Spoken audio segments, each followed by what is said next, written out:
last to the show, and you had a lot of data as regards how ships were taking products out. And you have some more data about these people that form this cabal, like you say. Can you avail us some of the data? Can you tell us those people based on the research you've done? And you said you also looked at Lumos's portal, probably when you were in America, and you saw vessels. What kind of vessels were those vessels? Were they illegal vessels leaving? And is it that this Tantita security group has not done enough, that vessels are still leaving, or the people are just so powerful? You have so much data. Because I remember you said if you release the data, the country will shake. Who are those people? Talk to me. Well, the good news is, let me say, good morning, Rufai. I want to say that, I work for the government up to today. I'm a Federal Commissioner Code of Conduct Bureau. When you are doing investigation, it is not to just put things in the public domain. But I can tell you that the current president is aware, is privileged to all the information that is going on. Just be patient. So you're going to be surprised what he's going to do. I am confident. So you want to? I am confident. Hang on a minute. You want to confirm to me that President Tinubu knows the cabal that perpetrates crude oil theft in Nigeria as we speak today? Is that confirmed based on your report? Is that confirmed? Let me tell you this. I'm not the spokesperson, but I'm telling you, with what I know, I have confidence, full confidence on Mr. President, because I don't want to put just put the information out there like that. No, there are processes of doing things. But I'm telling you, with what I know as of today. No, you brought it the last time. With joy. We saw the information the last time. You brought a chart the last time of all the information. Yes. But you have to give him opportunity to review it. All this information that we had over the years, you have to study it. And he's working towards that to the best of my knowledge. And I am very, very confident with the way he has started. Nigerians are going to see what they have not seen before with what I know today, because he's angry. He's not happy with what is going on in Nigeria. Our resources have been stolen. Crude oil, take it from this country to a global destination. And when you fight corruption, corruption fight back at you. Look at the way he tackled the issue, where some of the marketers and the cabal wanted to derail the wheel of progress. But he had to stand his ground. So let's be patient. And at the end of the day, Nigeria will be proud that we have a president that's willing to put Nigeria first. Okay, those ships you say that are leaving Nigeria. Hold on. Those ships you said are leaving Nigeria that you saw in Lumos, are they illegal ships or legal ships? So that maybe we can tell Tantita to look for them now. Those ships that are leaving that you saw, when was the ship? Let me tell you just saw one. I was just watching, Arise, what you saw, how some of these ships apprehended. These are some of the ship. But the most, pathetic fact is that how are they able to put all this together? So that is the surprising part of it. But I believe the Nigerians, patriotic Nigerians, should rise up and stand up to support this government, because their own strategy is not the way you want it to be. They have their own strategy to combat this menace. And it's reducing. Let me also tell you, because the fear of the unknown has kicked in. So people are afraid that, there's a new sheriff in town. Like before, this is what I was told. By the Lumos, they used to have rabbit, like sheep leaving the shore as if there's no tomorrow. But right now, it is reduced to the barest minimum. A lot of people are afraid that the new sheriff in town is going to deal with them squarely. And those at least apprehended will face the wrath of the law. Because over the years, people apprehended, what did you do to them? They go scot-free.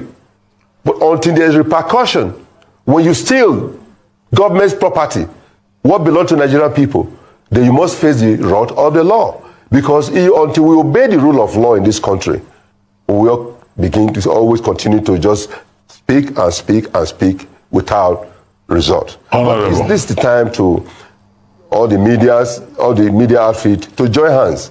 Let's look forward, how we can change the narratives. Honorable Agbonayinma, now let's talk about your gubernatorial ambition. Yeah, Dr. Bati. 2024 governorship election in Edo State. You'll be meeting with stakeholders. Are you in this, like seriously? Yeah. Or you are a placeholder for some other people? And what exactly do you have for the people of Edo State? Some of the statements that I've seen, you've been talking about women. You want to be governor to address women issues?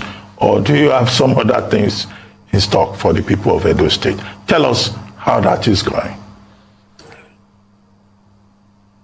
Well, thank you very much, Dr. Abati. You know me over the years. We've been friends for a long time. I always stand for what I believe in. If I mention women, yes, they are very important. At least it was a woman that brought you to this world. But apart from that, the youth, the leaders, they are all, part of in moving the state forward. You have to involve everyone, sons and daughters, home and abroad. It takes a village to raise a child. It also takes a village to make Edo State a better place. And it is possible, it is achievable, it is doable. If only all of us collectively put our heads together. If being a governor or hoping that only the governor can solve the problem of Edo State, no, I don't think so. It's going to require a collective effort of every Edo sons and daughters, home and abroad, to put Edo State right and place Edo State among the best states in Nigeria. And I am capable to do just that. I'm not saying that the women are the only one. Yes, our traditional institution, our teachers, our traders, our market women, our artifacts. I'm talking about artisans. You have people who are bricklayers, who are just carpenters. But those people also engage others. And it's going to take every one of us to do the right thing. And I believe, for me, I'm a team player. It's about team effort, working together, working as if there's no tomorrow. Because if we don't do something now, the future will judge us. So it's about time we rise up without being partisan. Let us not play political shenanigans. Let us not play ethnicity. In Edo State, we have 5 major, ethnic groups. We have the Edos, the Benins, all ones, Asia, Afemine, Edo. But guess what? All of them have the origin from Benin City. We are all one family. One family that if we think about the future of our state, the way it is right now, we need a total change, total rehabilitation. And I believe, by the grace of God, with Almighty, our ancestors, God will place me to solve and to help to put Edo State in the right perspective. And I believe I can achieve that. I can do that with the grace of God. Okay, Mr. Agbonayinma, a lot of people watching are saying, are we being serious here? What about Edo Central? That the last time Edo Central had somebody was, our famous professor of Bendel State then. And now, what are we having? I think even the last time Edo Central had somebody was Professor Sumbo. That's just it. Edo not producer, that was Shiomole. Ambrose Ali, the last time Edo Central had a full tenure, and you even know how that was truncated. Then Professor Sumbo, that was truncated again a couple of months. So are you saying people from Edo Central don't even have a part in all of this? Is it that we have just even left? You are saying Edo is one now, it's so easy to say. But what about Edo Central people, the Esan people? Secondly, let's also talk about your empirical economic plan for Edo State. That's the second question. But the role of Edo Central in all of this is that they are not even, they shouldn't even aspire again. Because the North has had it, the South has had it. Edo Central has not been there in a while. Professor Sumbo, since the last time the court took him out, and since the days of Ambrose Ali. So is that how to bring justice and fairness to Edo?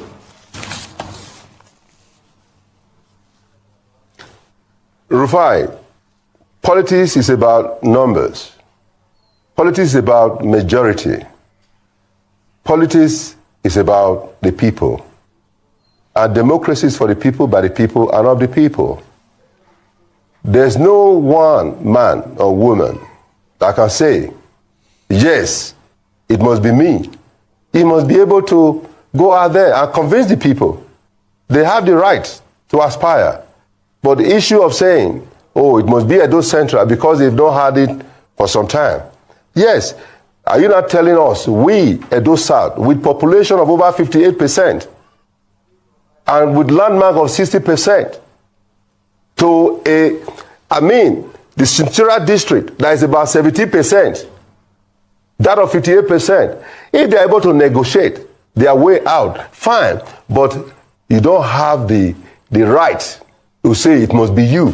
It is the people of Edo State that will decide and say, yes, it is you that we are supporting.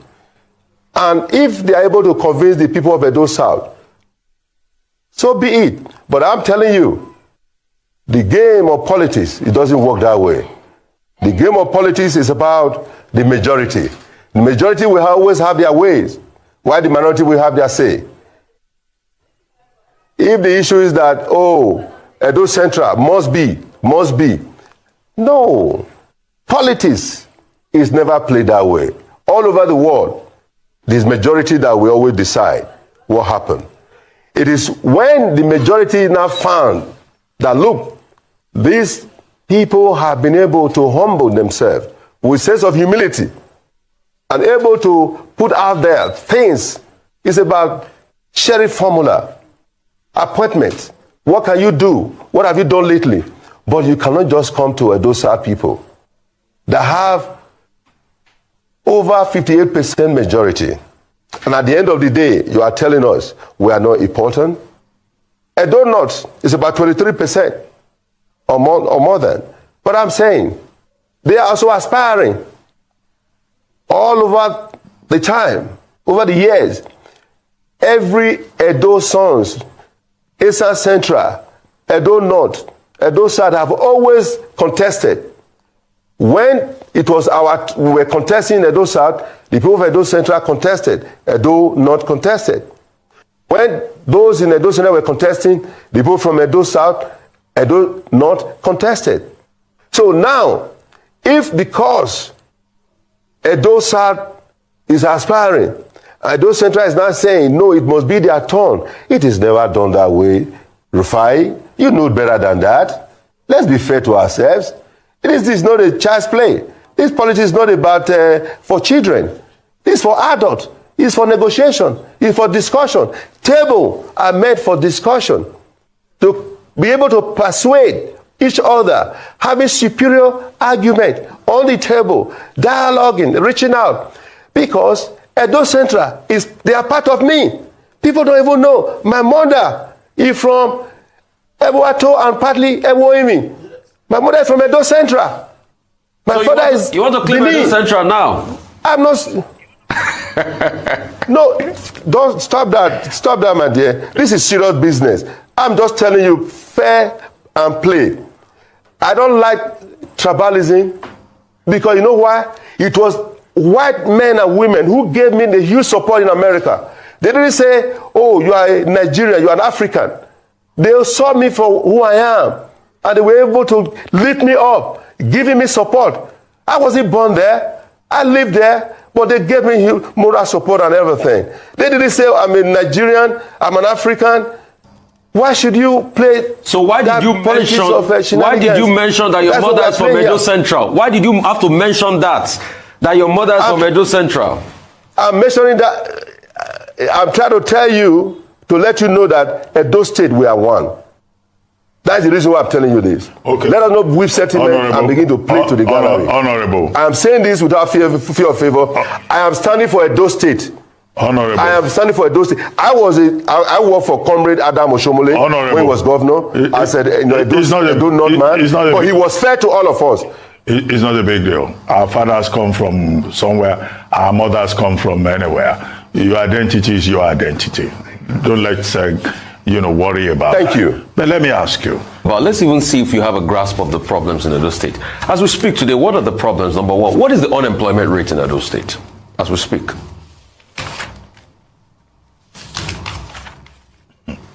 That's the good news, Mr. Rufai. You know, when, you know, because, see, for me, I'm not one of those aspirants that likes to castigate others. Because if I have to speak on that, it will be very, very unfair to me. Because I said, give me a number. What's the unemployment number? Talk about. What's the unemployment rate as we speak now in Edo State? The number. Well, to the best of my knowledge, the unemployment rate is almost 60%. Almost 60%. Almost 60%. We are talking, you know, when you're talking about unemployment rate, how do you come about that? There are speculations. Where I'm talking about facts and figure. As of today, Edo State sons and daughters are living, they are traveling. Edo State is the number one where you have migration. People leaving their own state. Traveling through the desert. Because of what? No employment. They went to school 4 years, 5 years, 6 years, 8 years because of strike. And when they are out, no jobs. And even when they are being given, it is peanut. What can you get? What can you do with 30,000 naira, even minimum wage? What can you do with that? So it's solely our sons and daughters home and abroad that are in America, in Europe, Italy, Canada, that are bringing money to sustain the people of Edo State because their children are out there. Without them, without the Edo indigenous in abroad, I can tell you, Rufai, would have been a different story. This is not a joke. Thank you so much for your time because we need to go now. Thank you so much. Serious business. Thank you so much for your time, Mr. Agbonayinma. Honorable Agbonayinma, for joining.